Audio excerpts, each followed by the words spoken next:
Yo, magandang umaga po sa inyo lahat. Maganda po ang panahon ngayon, makulimlim, yan ang gusto natin. Ayaw natin ng mainit dahil sawa na tayo sa mainit na panahon. So ngayong mga January, ganitong buwan, nakakaranas tayo ng malamig na panahon.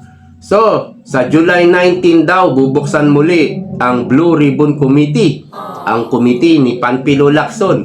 Kaya marami agad nasabi ang netizen, hindi natin masisisi dahil itong mag-riding in tandem na si Tuta Soto at si Ping Lacson, meron na naman daw script na ilalatag. Wala tayong magagawa, no? Ping Lacson, ganyan na ang tingin sa inyo ng mamamayang Pilipino. Kaya nga, -3, -15, -27 na lang ang Pangulo dahil wala nang tiwala sa inyo ang taong bayan. So ano na naman kayang script ang baon ni Ping Lacson? At ito ba ay for better? Ang pagbubukas ng Blue Ribbon Committee? Or for worse? For better ba to sa ating bansa? Sa mamamayang Pilipino? Or for worse? Hindi natin alam, malay mo, no? Baka makabuti. Kasi, hindi natin alam, baka may surprise witness na naman si Marcoleta, kagaya ni Gutesa. Diba? So, baka makabuti nga ito. At masasyak na naman si Soto, mapapangiwi na naman yung pagmumuka, ano? At si Lacson, magugulat na naman. At yung bendalo na si Tulpo.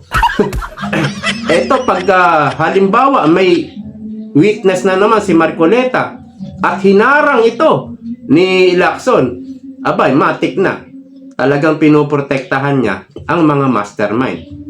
So, hindi natin alam kung for better ba to. I'm sure meron silang script.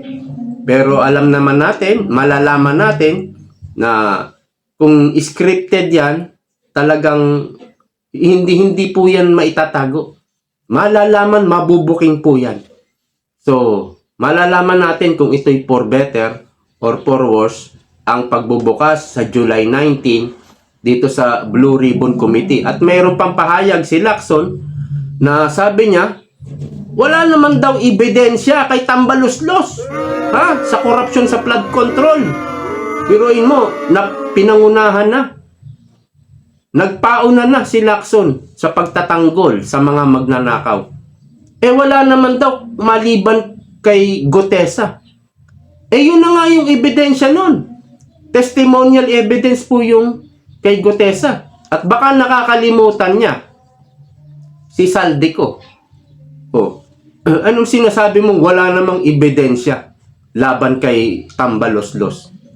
Yung testimony ni Gutesa nag-collaborate na sa testimony ni Saldico. Although wala siyang pinanumpaan, ano? Hindi siya nanumpa, pero meron siyang mga ini-reveal sa kanyang Facebook.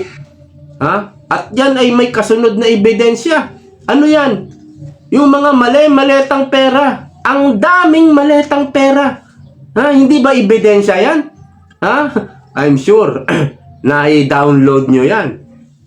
Na-i-download nyo yan. At may mga dokumento, no? Maliban sa maletang pera, may mga dokumento si Saldico na ipinost, no? Ang daming documents. Hindi ba yan ebidensya laban kay Tamba? Ganun na rin kay Marcos Jr. Dito pa lang, hindi pa nagsisimula ang pagdinig sa Blue Ribbon. Nahahalata ka na tagapagtanggol ka ng mga magnanakaw. Kaya kasi nasabihan ni Aimee Marcos na bakla Hindi naman direktang sinabihan siya ni Aimee. Pinahapyawan lang. Kaya lang, nag-react agad ang Darna Hindi raw siya bakla, hindi raw. Mas matapang pa sa'yo si Kiko Barsaga, Lacson. Naging PMA ka. PMAer, graduate ng PMA, matiti ka sa mga taga-PMA, di ba? At naging PNP chief, police ka pa naman. Tapos nakikipag-booking ka sa... Ayan lang yung mga nababasa natin. Ayon sa kanila, di umano Ha? Mas matapang pa sa'yo si Congressman Lebiste. Eh, mga bata lang yan, oh. Ha? Ikaw, ha? Ikaw, ang dami mo na experience. PMA, PNP. Ha? Tapos, tinutokso ka ngayon na bakla? Ay, sus. Ano ba yan? Itong pagdinig po sa Blue Ribbon Committee sa maanumalyang flood control projects, ang ginagawa nila, ito'y nahalata naman na ng nakaraan pa. Tigil hinto, no? Tinitigil nila kapag nabanggit na si Martin Romualdez, titigil. Kapag nabanggit na yung Malacanang, malapit na sa presidente, ititigil. At kapag gusto nilang buksan, bubuksan nila. So, kapag gusto nila itigil, ititigil. Kapag gustong buksan, bubuksan. Para saan? Para sa inyong kapakanan. Kaya tinawag na tuta soto Senate President ka. So, itong pagbubukas ng Blue Ribbon Committee na ito, may basbas mo. Dahil hindi mo yan papayagan kung ayaw mo. Kaya mo pinayagan dahil gusto mo. At ngayon, malalaman namin kung ano ang script nyo. At pag mayroon na namang witness na itinuturo ang Malacanang, ititigil nyo na naman. O, yan ang gagawin nyo. Permis yan. Sigurado yan. Ito yung mga taktika ng mga politiko Pero, pag-usapan muna natin yung script nila. Nagpauna na si Lacson. Hindi ko man masyadong pinanood. Hindi ko tinapos yung kanyang press con. Pero may sinabi siya, no? Na mali daw ang mga information ni Manuel Bonoan. Yung mga isinabmit niya na report doon sa isumbong mo sa Pangulo PH website, mali-mali daw. Kaya naalala ko na naman si Senator Cayetano. Ang sabi ni Senator Cayetano, kung ikaw yung mastermind, hindi mo gugustuhin na yung investigasyon tumbukin ka. Hindi mo gugustuhin na malaman ng taong bayan na ikaw yung mastermind. So, ano ang gagawin ng mastermind? Guguluhin. Guguluhin ang investigasyon. Kaya sinasabi ngayon ni Lacson, mali-mali daw yung mga information ni Manuel Bonoan. Yan yung dating chief ng DPWH na nag-abroad na, tumakas na. Mali-mali daw yung mga sinabmit sa Pangulo. So, anong sinasabi ngayon? Maaari pong yung sinasabi niyang mali, yun ay tumutumbok sa Malacanang. Tinutumbok si Romualdez, sasabihin mali. Pero kapag iba naman yung tinutumbok, ito hindi to mali. Tama ito, tama ito. Pero pag ang ebidensya na laban sa Malacanang, mali ito.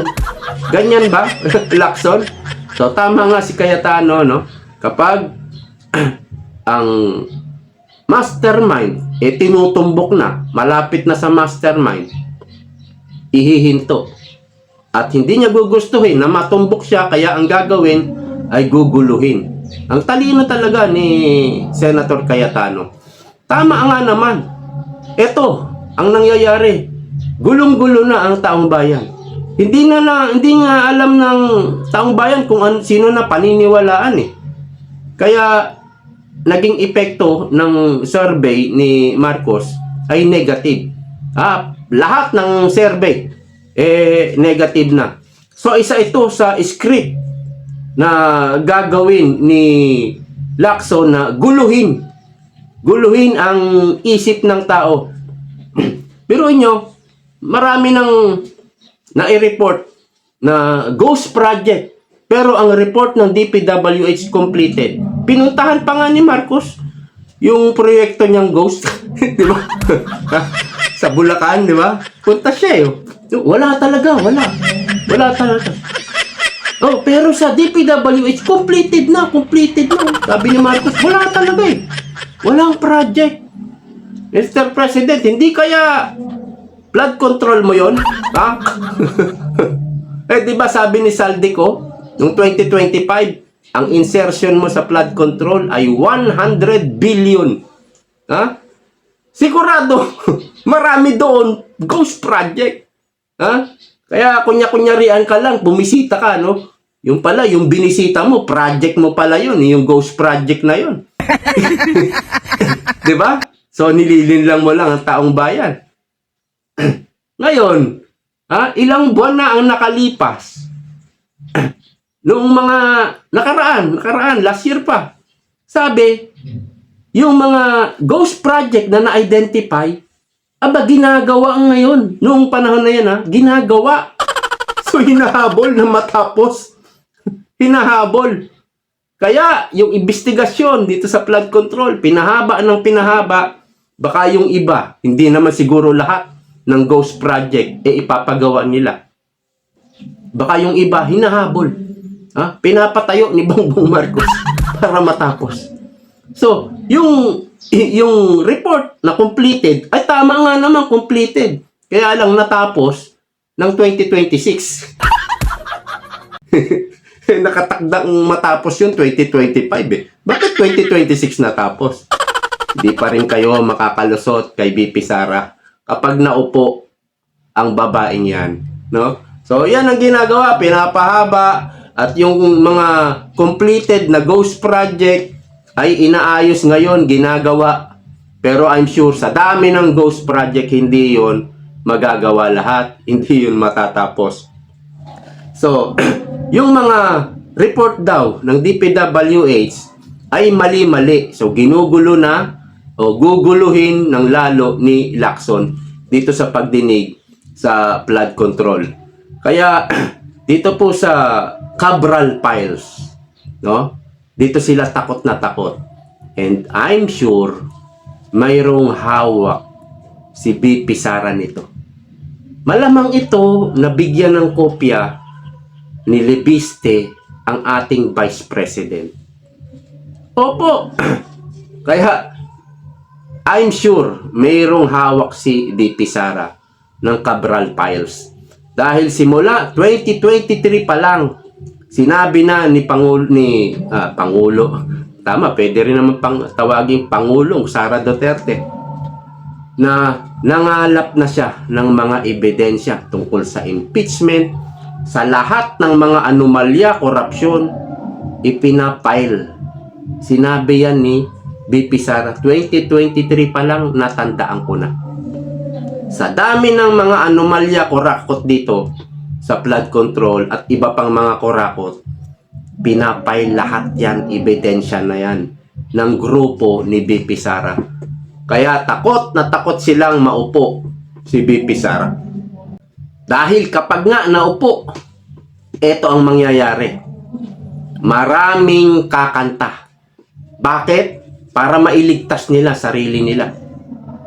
Opo, magwi-witness na lang po ako para hindi ako makulong. Kasi hindi naman sila yung most guilty. So ilalaglag nila yung mga boss nila. Maraming kakanta. Pero marami ring tutumba. At ibibintang nila kay BP Sara. Itong congressman na ito magsasalita na Itumba na yan. Magsasalita na, madadamay maleleche tayo. Itumba na yan. Parang war on drugs. Pinagbibintangan nila ang administration ni Duterte, ang nagtumumba lahat yan, ng mga lahat ng report na tumumba. Pinagbibintangan nila ang PNP, ang administration Duterte. Hindi. Mga bata-bata yan ng mga drug lord na ito, baka ikanta tayo, itumba na yan. Ganyan din ang mangyayari dito sa mga congressman. At maaaring totoo naman, baka kakanta na talaga. Kakanta na. Testimony na sa buong bansa. Sa media, baka kakanta na. Itutumba yan. At isisisi sa Duterte. So, ganyan po yung ginagawa ng mga sindikato. Napapanood naman natin yan sa sine. Kapag marami ka ng alam sa sindikato, kahit wala pang demanda, kahit wala pang usok, maaga pa lang, tinutumba na. Marami nang alam yan yung napapanood natin sa TV, sa sine. At malamang, yan po ay nangyayari sa totoong buhay. Ganyan ang mangyayari kapag naupo si BP Sara. At itong tinatawag na taktika ng mga politiko, halimbawa yung grupo ni Lacson. Ilan ba yung grupo ni Lacson? Si Lacson, si Tuta Soto, wala na. Dalawa lang sila sa grupo nila. Diba? Nag-tandem sila. President, Vice President. Wala naman yata mga senador sa grupo. Wala, dalawa lang sila. Sa grupo ni Marcos. Si Lacson, grupo ni Lacson, mahina. Mahina talaga. Talo nga eh. Yung grupo ni Marcos, noong una, malakas. Ngayon, negative na. Negative 3, negative 15, negative 27, wala nang tiwala ang taong bayan sa grupo ni Marcos. Kaya lang natin nasasabing powerful pa si Marcos dahil nakaupo pa. Kapag babaan niya sa pwesto, asahan nyo, baka hindi mo yan makita sa kalye. Babatuhin ng itlog yan eh. Oo, wala ka ng power, wala ka na sa gobyerno, pwede ka nang batuhin ng itlog. Magsasalita ka sa entablado, pwede nang bastusin yan. Hindi na presidente. So, malakas pa dahil nakaupo. Pero mahina na rin, di ba? Yung mga dilawan. Nanalo lang naman si Kiko, si Bam. Yung Saba at yung Ipin. Kilala nyo yan. Saba, Ipin. Nanalo lang naman yung mga yan dahil bangag ang presidente. Pero mahina na rin yan. Hanggang ngayon, mahina pa sila. Kailangan pa nila ng tulong ng PBBM administration para medyo lumakas-lakas sila ng konti. Mahina pa rin sila. Yung grupo ng NPA, mahina pa rin. Katunayan, yung mga boto nila, dati umaabot ng 1 milyon. Mga party list nila. Ngayon, 200,000 na lang. Pasang-awa. Nakakuha ng 1 seat. Dati, umaabot pa sila ng 3 seat. Yung bayan muna, ang lakas-lakas niyan. Ngayon, hindi na nanalo. Diba? Ibig sabihin, mahina pa rin. Mahina lahat yan, no?